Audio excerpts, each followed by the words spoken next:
നമസ്കാരം. ഞാൻ ഡോക്ടർ മൃത്യുഞ്ജയ പ്രസാദ്. ഞാനിപ്പോൾ സംസാരിക്കാൻ പോകുന്നത് നമ്മളെ പഞ്ചകർമ്മ, ആയുർവേദ ചികിത്സയിൽ പഞ്ചകർമ്മ എന്നറിയപ്പെടുന്ന ചികിത്സാ രീതിയെക്കുറിച്ചാണ്. എന്തുകൊണ്ട് പഞ്ചകർമ്മ എന്ന് ചോദിച്ചു കഴിഞ്ഞാൽ, ഈ പഞ്ചകർമ്മ ചികിത്സ അല്ലെങ്കിൽ പഞ്ചകർമ്മ എന്ന വാക്കാണ് ഏറ്റവും കൂടുതൽ ദുരുപയോഗം ചെയ്യപ്പെടുന്ന ആയുർവേദത്തിലൊരു വാക്ക്. കാരണം എല്ലാ ക്ലിനിക്കുകളും ഒരുവിധം എല്ലാ പേഷ്യൻറ്റുകളും ആവശ്യപ്പെടുന്നത് എനിക്ക് പഞ്ചകർമ്മ ചികിത്സ വേണമെന്നാണ്.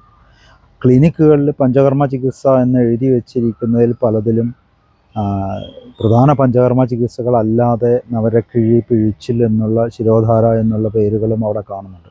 അപ്പോൾ അവിടെ രോഗികൾ തെറ്റിദ്ധരിക്കപ്പെടുകയാണ്. ആ പേരിലാണ്, പഞ്ചകർമ്മ എന്നുള്ള പേരിലാണ് ഇതൊക്കെ വരുന്നത് എന്നാണ് അവർ തെറ്റിദ്ധരിക്കപ്പെടുന്നത്. അതുകൊണ്ട് തന്നെ എന്താണ് പഞ്ചകർമ്മ എന്ന് വളരെ ലഘുവായിട്ട് ചെറിയ വാക്കുകളിൽ പറയാനാണ് ഞാൻ ഈ സമയം ഉപയോഗിക്കുന്നത്. പഞ്ചകർമ്മ എന്നുള്ളത് നമ്മളുടെ ശരീരത്തിലെ ശുദ്ധി ചെയ്യാൻ, നമ്മൾ ദിനം പ്രതി നമ്മൾ ഭക്ഷണം കഴിക്കുന്നുണ്ട്, ശ്വാസം എടുക്കുന്നുണ്ട്, വെള്ളം കുടിക്കുന്നുണ്ട്. ഇതിലൂടെയൊക്കെ തന്നെ നമുക്ക് പൂർണ്ണമായ ശുദ്ധമായ രീതിയിലുള്ള കാര്യങ്ങളെല്ലാം ഉള്ളിലേക്ക് നമ്മൾ എടുക്കുന്നത്. അതോടൊപ്പം നമ്മളുടെ മാനസിക വ്യാപാരങ്ങളിലൂടെയും നമ്മൾ ശരീരവും മനസ്സും മലീമസമാകുന്നുണ്ട്. അപ്പോൾ അവിടെ ഒരു ശുദ്ധി പ്രക്രിയയാണ് ആയുർവേദത്തിലെ പഞ്ചകർമ്മ കൊണ്ട് ഉദ്ദേശിക്കുന്നത്. പഞ്ചകർമ്മ നസ്യം, വമനം, വിരേചനം, സ്നേഹവസ്തി, കഷായവസ്തി, ഇതാണ് ഏറ്റവും കൂടുതൽ നമ്മൾ ഉപയോഗത്തിലിരിക്കുന്ന ചരകസംഹിത പ്രകാരമുള്ള പഞ്ചകർമ്മ. സുശ്രുത സംഹിതയിൽ നമ്മളുടെ സ്നേഹവസ്തിയും കഷായവസ്തിയും ഒരുമിച്ചാക്കിക്കൊണ്ട് രക്തമോക്ഷം എന്നുള്ള ഒരു പഞ്ചകർമ്മ ചികിത്സ കൂടെ ഉൾപ്പെടുത്തിയിട്ടുണ്ട്. പക്ഷെ നമ്മൾ ഏറ്റവും കൂടുതൽ പ്രാക്ടീസ് ചെയ്യുന്നത് ചരകസംഹിതയിലുള്ള രീതിയാണ് കൂടുതൽ പ്രയോഗത്തിലുള്ളത്. അതിൽ നസ്യമാണ്. നസ്യം എന്ന് പറയുന്നത് ആദ്യം തന്നെ നമ്മളുടെ മൂക്കിലൂടെ മരുന്നൊറ്റിക്കുകയും നമ്മളുടെ ശിരസ്സിലും ഈ ഭാഗത്തുള്ള ഊർധ്വചത്ര വികാരങ്ങളിലുള്ള ശമിപ്പിക്കുകയും അതോടൊപ്പം കഫം, മ്യൂക്കസൊക്കെ ഒന്ന് കുറച്ച് തലയ്ക്കുള്ള ഭാരം, ഹെവിനെസ് എല്ലാം കുറയ്ക്കാനുള്ള ഒരു പ്രക്രിയയാണ് നസ്യത്തിലൂടെ ഉദ്ദേശിക്കുന്നത്. ഈ നസ്യം ശരിയായ രീതിയിൽ ചെയ്യുകയാണെങ്കിൽ, 7 ദിവസം ചെയ്യുകയാണെങ്കിൽ വളരെ നല്ല റിസൾട്ടാണ്. തലവേദന, കഴുത്ത് വേദന, ഷോൾഡർ പെയിൻ, ഇതുപോലുള്ള മറ്റ് പല രോഗങ്ങളിലും അത് ഗുണകരമാവുന്നുണ്ട്. അതോടൊപ്പം അത് ഈ ഭാഗത്തേക്കുള്ള ഒരു ശുദ്ധിയാണ്. രണ്ടാമത്തത് വമനമാണ്. വമനം എന്ന് പറയുന്നത് കഫത്തിനെ കൂടുതൽ പുറന്തള്ളുന്ന ഒരു ചികിത്സാ രീതിയാണ്. അത് ചെസ്റ്റ് ആൻഡ് എൽബോ, നെഞ്ച് മുതൽ അങ്ങോട്ടുള്ള ക്ലീനിങ് ആണ് ഉദ്ദേശിക്കുന്നത്. അവിടെ നമ്മൾ പ്രത്യേക രീതിയിൽ, അത് ശരിയായ രീതിയിൽ ചെയ്യുകയാണെങ്കിൽ ഒരു 7 ദിവസത്തെ ഓളം വരുന്ന സ്നേഹപാനം, അതായത് നെയ്യ്, മെഡിക്കേറ്റഡ് തെറാപ്യൂട്ടിക് നെയ്യാണ് ഉപയോഗിക്കുന്നത്.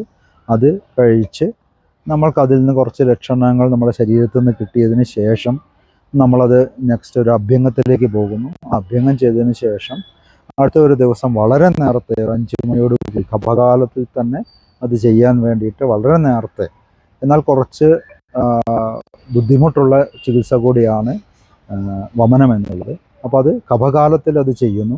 കഫകാലത്തിൽ രാവിലെ തന്നെ അഭ്യംഗം ചെയ്ത് കുറച്ച് പ്രത്യേക ഭക്ഷണം കൊടുത്തതിന് ശേഷം നമ്മൾ വമനം ചെയ്യുന്നു. അങ്ങനെ നമ്മൾ ഈ ഭാഗമാണ് ശുദ്ധീകരിക്കുന്നത്. അടുത്തതായിട്ട് മൂന്നാമത്തെ വരുന്ന വിരേചനം എന്നാണ്. വിരേചനം ഈ പറഞ്ഞ പോലെ 7 ദിവസത്തെ സ്നേഹപാനം ചെയ്തുകൊണ്ട് ചെയ്യാം, അല്ലാതെ നമ്മൾക്ക് വീടുകളിലും ചെയ്യാവുന്ന ഒരു ചികിത്സാ രീതിയാണ് വിരേചനം. ഒരു 3 മാസത്തിലൊരിക്കലൊക്കെ അല്ലെങ്കിൽ 6 മാസത്തിലൊരിക്കലൊക്കെ വിരേചനം ചെയ്യുന്ന ഒരാൾക്ക് നമ്മളുടെ ദഹന വ്യവസ്ഥയ്ക്ക് കാര്യമായ മാറ്റങ്ങൾ വരുത്താൻ പറ്റും, ശുദ്ധി വരുത്താൻ പറ്റും. അപ്പോൾ നമ്മളത് സ്ഥിരമായിട്ട് ചെയ്യുകയാണെങ്കിൽ ആ ഒരു വിരേചനത്തിലൂടെ നമ്മൾക്ക് പല രോഗങ്ങളെയും തടയാൻ പറ്റും, പല രോഗങ്ങളെയും നമുക്ക് കുറയ്ക്കാൻ പറ്റും.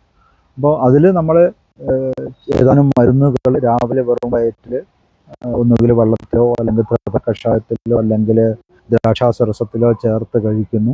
നമുക്ക് അത് നന്നായിട്ട് മോഷൻ കിട്ടുന്നവരെ, നന്നായിട്ട് ശോധന ഉണ്ടാകുന്നത് വരെ നമ്മൾ ചുടുവെള്ളം കുടിച്ചുകൊണ്ടിരിക്കുന്നു. ഒരു 11 മണിയോടുകൂടി അത് പൂർണ്ണമായിട്ടും നിൽക്കുന്നു, അല്ലെങ്കിൽ ഒരു 12 മണിയോടുകൂടി അത് പൂർണ്ണമായിട്ടും നിൽക്കുന്നു. അതാണ് വിരേചനം. വസ്തി എന്ന് പറയുന്നത് 2 തരം വസ്തി എന്ന് പറയുന്നത്, ഒന്ന് സ്നേഹവസ്തി അല്ലെങ്കിൽ മെഡിക്കേറ്റഡ് ആയിട്ടുള്ള മരുന്നുകൾ ചേർത്തിട്ടുള്ള നെയ്യോ എണ്ണയോ ചേർത്തിട്ടുള്ള വസ്തിയാണ് സ്നേഹവസ്തി അല്ലെങ്കിൽ മാത്രാവസ്തി എന്ന് പറയുന്നത്. ഈ സ്നേഹവസ്തി മാത്രാവസ്തിയും ഡോസിലുള്ള മാറ്റം മാത്രമാണ്, പ്രൊസീജിയറിൽ പ്രത്യേകിച്ച് മാറ്റമൊന്നുമില്ല. ഇത് നമ്മൾ സാധാരണ ഭക്ഷണം കഴിച്ചതിന് ശേഷം ഉച്ചയ്ക്കൊക്കെയാണ് ചെയ്യുന്നത്, അല്ലെങ്കിൽ വൈകുന്നേരവും ചെയ്യാം. ഇത് നമ്മൾ യോഗവസ്തി എന്നുള്ള പാറ്റേൺ ആണ് ഏറ്റവും കൂടുതൽ ഉപയോഗപ്പെടുത്തുന്ന ഒരു പാറ്റേൺ. ഈ യോഗവസ്തി എന്നുള്ള പാറ്റേണിൽ 5 മാത്രാവസ്ഥികളും 3 കഷായവസ്തികളാണുള്ളത്. അപ്പോൾ നമ്മൾ ആദ്യത്തെ 2 ദിവസം രോഗിക്ക് മറ്റ് ചികിത്സകളുടെ ഇടയിൽ ഭക്ഷണം കഴിച്ചതിന് ശേഷം മാത്രാവസ്ഥി ചെയ്യുന്നു.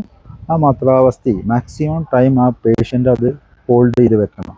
അപ്പോഴാണ് അത് കൊല്ലുകൾ അത് ശരിയായ രീതിയിൽ അതിന് റിസൾട്ട് കിട്ടുന്നത്. പെട്ടെന്ന് അത് പോയി കഴിഞ്ഞാൽ അതിന് റിസൾട്ട് ഉണ്ടാവില്ല. അപ്പോൾ മാക്സിമം ടൈം അവിടെ പിടിച്ച് വെക്കണം. അപ്പോൾ അതൊരു ഇൻഡസ്ട്രിയൽ മൂവ്മെൻറ്റ്സ് അല്ലെങ്കിൽ കുടലിൻ്റെ മൂവ്മെൻറ്റ് കറക്റ്റ് ചെയ്യാനും അതിനൊരു നറിഷ്മെൻറ്റ് കൊടുക്കാനും അതിനൊരു അവിടെ ഒരു ബലം കൊടുക്കാനും അല്ലെങ്കിൽ അതിൻ്റെ പ്രവർത്തനങ്ങളെ സപ്പോർട്ട് ചെയ്യുന്ന രീതിയിലുള്ള ഇതാണ് മെഡിസിൻ്റെ റിസൾട്ടാണ് അവിടെ വരുന്നത്. രണ്ടാമത്തേത് കഷായവസ്തി എന്ന് പറയുന്നത് രാവിലെയാണ് നമ്മൾ ചെയ്യാറുള്ളത്. രാവിലെ നമ്മൾ ചെറുതായിട്ടുള്ള അഭ്യംഗം ചെയ്ത് വയറുമൊക്കെ ചൂടാക്കിയതിന് ശേഷം ഈ കഷായം, എണ്ണ, തേന്, ഇന്ദുപ്പ് ഇതുപോലുള്ള പിന്നെ കൽക്കം മേലെ പൊടിച്ചമൊക്കെയുള്ള ഒരു കോമ്പിനേഷനാണ് കഷായവസ്തിയായിട്ട് ചെയ്യുന്നത്. അത് ഈ ചെറുതായിട്ടുള്ള അഭ്യംഗം കഴിഞ്ഞിട്ട് ഇത് ചെയ്ത് കഴിഞ്ഞാൽ ഇത് ഉടനെ ഒരു 2 മിനിറ്റോ അല്ലെങ്കിൽ 5 മിനിറ്റിനുള്ളിൽ അത് പുറത്തേക്ക് വരും. ഈ പുറത്ത് വരുന്ന ഒരു ക്ലീനിങ് മാത്രമാണ് അവിടെ നടക്കുന്നതെന്ന് പറയാം. ഇത് 2 മിനിറ്റിൽ അത് പുറത്തേക്ക് വന്നു കഴിഞ്ഞാൽ നന്നായിട്ട് അത് ശോധന ഉണ്ടാവുകയും അതിനുശേഷം കുറച്ച് ഭക്ഷണക്രമം ഉണ്ട്. അത് ലഘുവായിട്ടുള്ള ഭക്ഷണക്രമമാണ്. കുറച്ച് ദിവസത്തേക്ക് അല്ലെങ്കിൽ ഒരു 1-2 ദിവസത്തേക്കെങ്കിലും മിനിമം ആയിട്ട് നമ്മളത് ചെയ്യേണ്ടത്. ഈ രീതിയിൽ നമ്മൾ ആദ്യം 2 ദിവസം മാത്രാവസ്തി ചെയ്തു, അത് കഴിഞ്ഞിട്ട് കഷായവസ്തി, അത് കഴിഞ്ഞ് മാത്രാവസ്തി, അത് കഴിഞ്ഞിട്ട് കഷായവസ്തി, അത് കഴിഞ്ഞിട്ട് മാത്രാവസ്തി, കഷായവസ്തി, ഇങ്ങനെ 3 കഷായവസ്തികൾ ചെയ്യുന്നു. 5 മാത്രാവസ്തി, ലാസ്റ്റിൽ അവസാനമായിട്ട് മാത്രാവസ്തി ചെയ്തുകൊണ്ടാണ് അത് അവസാനിപ്പിക്കുന്നത്. ഈ കഷായവസ്തിക്ക് നിരൂഹവസ്തി എന്നൊരു പേരുണ്ട്. ഈ നിരൂഹവസ്തി എന്നുള്ളതിൻ്റെ അർത്ഥം തന്നെ നമുക്ക് അതിൻ്റെ റിസൾട്ട് ഊഹിക്കാവുന്നതിലപ്പുറമാണ് അതിൻ്റെ റിസൾട്ട് എന്നാണ്. അപ്പോൾ അത്തരത്തിൽ വളരെ നല്ല നമ്മളെ ഒരു അർത്ഥ ചികിത്സയായിട്ടും കാണാം. മറ്റെന്തൊക്കെ ചികിത്സ ചെയ്താലും വസ്തി ചെയ്തിട്ടില്ലെങ്കിൽ അത് പൂർണ്ണമായ ഒരു ചികിത്സയല്ല. വസ്തി ചെയ്യുന്നതോടെ അത് പൂർണ്ണമായ ചികിത്സയായിട്ട് മാറുന്നു. അല്ലെങ്കിൽ വസ്തി മാത്രം തന്നെ ഈ ടോട്ടൽ ചികിത്സയുടെ അർത്ഥ ചികിത്സയായിട്ട് അതിൻ്റെ റിസൾട്ട് കിട്ടുന്നതാണ്. അപ്പോൾ ഈ 5 തരം നസ്യം, വമനം, വിരേചനം, മാത്രാവസ്തി, കഷായവസ്തി ഇതാണ് നമ്മുടെ പഞ്ചകർമ്മ ചികിത്സകൾ എന്ന് പറയുന്നത്. അല്ലാതെ അതിനു മുമ്പ് നമ്മുടെ ശരീരത്തിനെ പ്രിപ്പയർ ചെയ്യുന്ന അഭ്യംഗമോ ഇലക്കിഴികളോ ഒന്നും ഇതിൻ്റെ ചികിത്സയല്ല. ഇത് കഴിഞ്ഞിട്ട് നമ്മളെ ശരീരത്തിന് കുറച്ചുകൂടി ബ്രഹ്മണം അല്ലെങ്കിൽ കുറച്ചുകൂടി ബലം കിട്ടാൻ വേണ്ടി ചെയ്യുന്ന നവരക്കിഴിയും ഈ പഞ്ചകർമ്മ ചികിത്സയിൽ പെടുന്നതല്ല. ഒന്ന് നമ്മളുടെ ശരീരത്തെ തയ്യാറാക്കുന്നതിനും മറ്റൊന്ന് ഈ ചികിത്സ കഴിഞ്ഞ് കുറച്ചൊന്ന് ശോഷിച്ച ശരീരത്തെ വീണ്ടും ബലപ്പെടുത്തുന്നതിനും വേണ്ടി ചെയ്യുന്ന നവരക്കിഴി പോലുള്ള ചികിത്സകളാണ്.